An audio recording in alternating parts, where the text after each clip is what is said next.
então vou trazer mais um aqui pra casa. Quer namorar comigo? Não, você é feio, Lucas. Por isso mesmo que eu quero você. Se eu fosse bonito, estaria atrás de coisa melhor.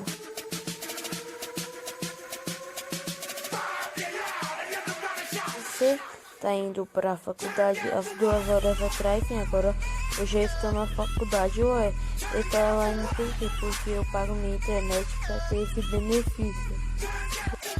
Sabe se tem trabalho amanhã para fazer? Tem sim, quer ficar comigo?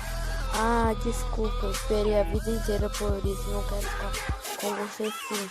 Não, só hoje, para sempre fazer. Desculpa, foi o corretor. Então, foi mais uma patada. Oi, TTT. O que é isso? Te amo, te quero, te vivo.